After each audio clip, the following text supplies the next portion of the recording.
اور اگر political committee کے اس ووٹنگ کے پروسیس میں میں ہوتا اور مجھے یہ علم ہوتا کہ ان کی بھی خواہش ہے تو میں اپنا ووٹ بھی ان کو دیتا. یہ تفریق، یہ عہدوں پہ ووٹنگ کرانا، یہ میرا خیال ہے کہ نفرتوں کو جنم دیتا ہے. اس وقت میں آج جو D G I S P R نے پریس کانفرنس کی ہے، اس کے بعد تو وہ ضرورت یہ ہے نا کہ ہم اتفاق سے خان صاحب کے کاسٹ کو لے کے آگے بڑھیں.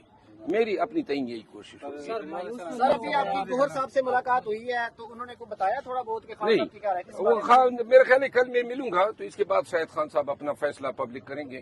کیا وجہ آج آپ کو کیوں نہیں ملنے دیا گیا؟ کیوں نام آپ کا؟ میرا خیال ہے خان صاحب مجھ سے اگر کوئی بات کرنا چاہتے تھے تو ان سب کے سامنے نہیں کرنا چاہتے تھے، کیونکہ وہ آج کی ملاقات ایسی ہوتی ہے کہ جس میں تمام سنتے ہیں، اور کل کی ملاقات چونکہ عدالت میں ہوتی ہے تو وہ علیحدگی میں بات ہو سکتی ہے. مروت صاحب آپ کا جو خاصا ہے وہ جلسے ہیں، کراؤڈ پولر ہیں، آپ لوگ آپ سے بہت محبت کرتے ہیں، تو جب آپ پی ایس سی کے چیئرمین فرض کریں بن بھی جاتے ہیں تو میرے خیال سے بڑی بھاری ذمہ داری اور ادھر سے آپ کا کٹ آف ہو جائے گا، کیا کہتے ہیں؟ نہیں کٹ آف، دیکھیں پی ایس سی کے چیئرمین کے لیے یہ میری کوئی نہ درخواست تھی نہ خان صاحب کو کوئی خواہش کی تھی. بیرسٹر عمیر نیازی صاحب نے اطلاع کی جب وہ ان کے پاس آئے تھے چیئرمین گور صاحب کے ساتھ کہ خان صاحب نے اپوزیشن لیڈر کے لیے عمر ایوب صاحب کا اور پیک کے لیے آپ کا نام دیا ہے. اس کے بعد یہ جو کھینچا تھنج شروع ہوئی، اس سے مجھے تکلیف ہوتی تھی کہ بھائی اس سے ڈس ریسپیکٹ فیل ہوتی ہے، کیونکہ پارٹی میں ایک دوسرے کو ہم نے مضبوط کرنا ہے، استحکام دینا ہے، ریسپیکٹ اور ریگارڈ کرنی ہے. تو اس کے بعد جو ہے یہ اتنا لمبا ہو گیا اور اتنی بار یہ فیصلہ تبدیل کروایا گیا کہ وہ ضد سی بن گئی کہ کیوں یہ اس طرح ہو رہا ہے. تو لہٰذا یہ میں نے آپ پارٹی میں تو ایسے نقصان ہوگا. پہلے حامد رضا کا نام سامنے آیا، پھر جو ہے شیخ وقاص اکرم کا، اور شیخ وقاص اکرم جو کہہ رہے ہیں مجھے تو پتہ ہی نہیں ہے.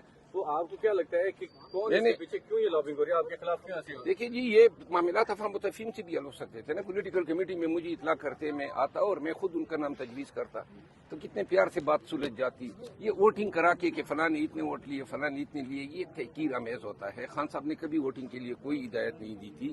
یہ انہوں نے میری غیر موجودگی میں اپنے تئیں فیصلہ کیا. ان چیزوں سے اجتناب کرنا چاہیے. باقی میں ایک دفعہ پھر آن ریکارڈ کہنا چاہتا ہوں کہ شیخ وقاص اکرم اگر میں پولیٹیکل کمیٹی میں ہوتا تو اور مجھے ان کی خواہش کا علم ہو جاتا تو میں اسی کمیٹی کے سامنے ادھر ہی کہہ دیتا کہ بھائی اس کے دے دے، ہمارے لیے جلسے جلوس احتجاج ہی کافی ہیں، ہم وہی کر لیتے. سر کل جب شبلی فراز صاحب سے سوال ہوا آپ کے حوالے سے تو انہوں نے کہا کہ جی عمران خان صاحب جیل کے اندر ہیں، ان کو حالات کا اندازہ نہیں ہے باہر کا، تو جو ہم اگر خان صاحب کے فیصلے کو ریورس بھی کیا تو ہم نے کمیٹی میں کیا ہے، تو کیا خان صاحب کے فیصلے کو پولیٹیکل کمیٹی ریورس کر سکتی ہے؟ میں نہیں سمجھتا ہوں کہ خان صاحب سپریمو ہیں ہمارے پارٹی کے. خان صاحب کے فیصلے جو ہیں وہ ہمیشہ خان صاحب کے فیصلوں پہ ہمیں اثر انداز نہیں ہونا چاہیے اپنے مفاد کے لیے یا کسی کے بغض میں. خان صاحب کے فیصلوں کا احترام کیا جانا چاہیے، چاہے کسی کے حق میں ہو. پہلے فیصلے ہوئے ہم سب نے احترام کیا، کبھی کسی ایک فیصلے پہ ہم نے ڈسپیوٹ نہیں کیا. اور تمام قیادت سے میں اپیل ہوگی کہ ہم نے دیکھیں ایسی بدنیتیوں کے ساتھ چلنا بڑا دشوار ہوگا. ایک مٹھی بن کے رہنا ہوگا، ہم نے ایک دوسرے کو احترام دینا ہوگا. اس طریقے سے معاملات چلانا، ڈویژن کرنا، لیگ پولنگ کرنا، یہ میرے خیال میں پارٹی کے مفاد میں نہیں. گزشتہ روز کاشف عباسی صاحب کے ساتھ شیخ وقاص اکرم نے گفتگو کرتے ہوئے کہا آپ کے بارے میں بڑے اچھے کلمات کہے. انہوں نے کہا کہ آپ میرے بڑے بھائی ہیں مروت صاحب، اور ساتھ انہوں نے یہ بھی کہا کہ مجھے تو پتہ ہی نہیں ہے کہ مجھے پبلک اکاؤنٹس کمیٹی کا جو چیئرمین ہے نامزد کیا ہے، وہ تو لالمی کا اظہار کر رہے ہیں. جس طرح ان کو علم نہیں تھا اس طرح مجھے بھی پتہ نہیں تھا کہ اس دن انہوں نے بلایا ہے اجلاس اور ووٹنگ ہونی ہے. تو لہٰذا اگر سر یہ فیصلہ تو ہونا بھی باقی ہے، اس سے پہلے کوئی ایسا فیصلہ ہے جو خان صاحب نے کوئی اور کیا اور باہر کچھ اور ہوا، تھوڑا سا ذرا نہیں، میں دیکھیں اب مزید تنازعات کو میں ہوا نہیں دینا چاہتا ہوں. لیکن ہے صحیح ویسے اس طرح نہیں، میں مزید تنازعات کو ہوا نہیں دینا چاہتا ہوں.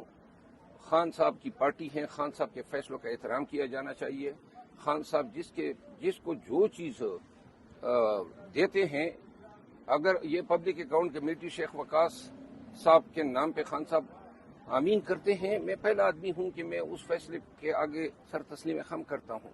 صرف یہ ہے کہ ایک دوسرے کا احترام کیا جائے. چیئرمین سینٹ کا نام میرا خیال چینج ہوا ہے، کہا یہ جا رہا ہے، اس حوالے سے آپ کیا کہیں گے کہ خان صاحب نے کوئی اور نام دیا تھا بیرسٹر علی ظفر کا اور باہر جو ہے شبلی فراز کا نام ہے، اس پہ کوئی نہیں؟ اپوزیشن لیڈر سینٹ کا دیکھیں یہ متنازع بات ہے، اب پھر کر کے آپ پھر مجھے لڑا رہے ہیں، اس کو چھوڑ دو، ٹھیک ہے نا.